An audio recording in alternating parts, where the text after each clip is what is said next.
Hey everybody, so we went to Rocky Point for 3 weeks and we learned a lot going there. If you've never been to Mexico, it's pretty different than the United States.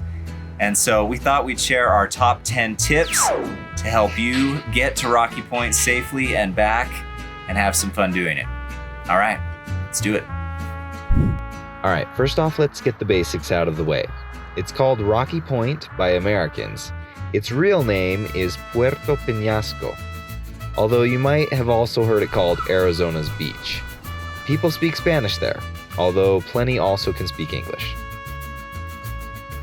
Yes, it is in Mexico. Yes, that is another country. And yes, you legally need a passport and a tourist visa, though whether you ever get asked to see that visa is another thing. You will, however, be asked for your passport when you come back to the US. That is a must. So what's it like crossing the border? Well, first off, don't be surprised to see Border Patrol's check stations as you get closer to Mexico. The Border Patrol is there to keep things safe. When you get to the border, you'll drive through a toll booth-like gate with tons of cameras. You'll likely be waved through and can proceed on your way. You may be asked where you're going. Rarely will you be asked anything else. Don't be surprised by how unceremonious your border crossing will be.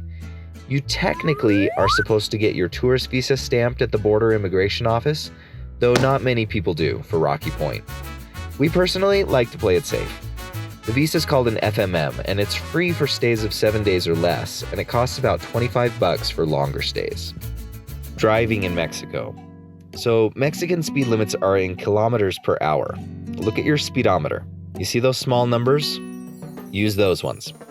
With that said, speed limits are very loosely enforced.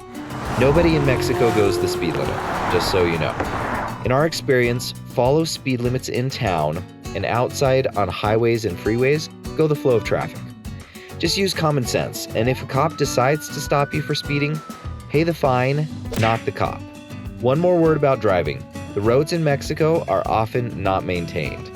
Watch out for massive potholes. Middle of the highway, middle of the freeway, it doesn't matter where.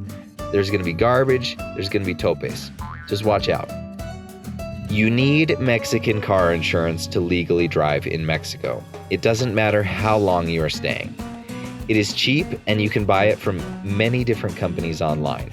Rocky Point is in what's known as the vehicle-free zone. This does not mean that you are free to drive without insurance. The free zone is a zone around the border areas of Mexico that lets you drive your car there without having to obtain a temporary vehicle importation permit, or a TIP. We'll talk about TIPs in another video. Just know that for Rocky Point, you don't need one. If you plan on wandering further into Mexico, however, do your research. Is Rocky Point safe? Now, this is a loaded question. Border cities tend to be a mix of conflicting interests. Rocky Point is trying to be a tourist destination, and so the majority of interest is bent in that direction. They want you to come, have fun, be safe, and spend your money. So with this said, yes, there are dangerous people in Mexico, just as there are dangerous people in any country. Our suggestion, stay in groups. Don't be stupid. Limit your travel during the night. Lock your car. Just use common sense, really, and you'll be fine. Do I need pesos? As a tourist city, you do not need pesos in Rocky Point. Everywhere you go accepts dollars. Just know that if you pay in dollars, the exchange rate will almost always be swung in their favor. You can get pesos at exchange stands all over the border. Just make sure you're aware of any extra fees and taxes for conversion. So one other word about money. Almost every price in Mexico is negotiable. If you're at the market or a street vendor or something like that buying some souvenirs, they are always going to mark up the price and try and get the most money out of you possible. Talk them down, walk away, pretend like you really don't want it, and they will bring the price down, guaranteed. Where do I stay?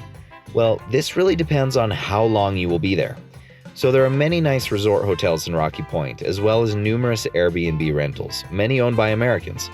We preferred always having a dedicated, secured parking and close access to the beach. We stayed in 2 Airbnbs over the 3 weeks we were there. The first was cheap and really nice, but it was far from the beach, and we really regretted not getting something closer. The third week we were there, we rented a house in Bahia La Choya and loved it. Look at the reviews of wherever you're planning on staying, and they tend to paint a pretty honest picture. Food and water. So first off, don't drink water out of the tap in Mexico, ever. Not unless you want to be on the toilet for 2 or 3 days. Only drink bottled water.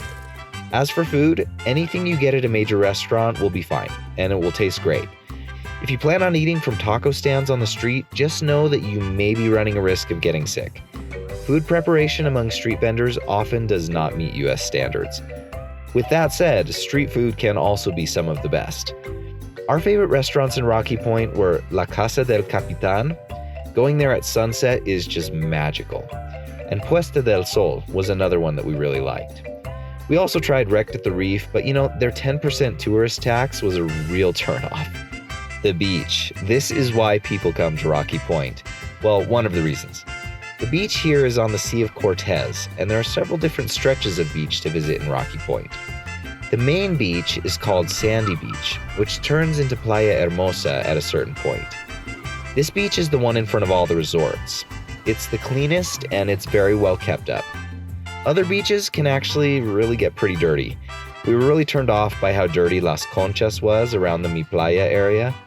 But, there was lots of interesting tidal sea life to look at.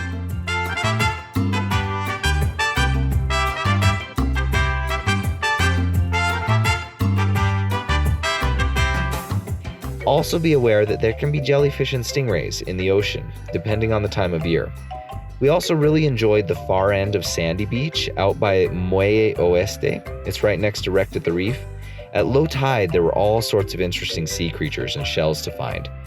Most of the coast around Rocky Point is actually more rocky than anything else. This is especially the case in Bahia La Choya, or Choya Bay.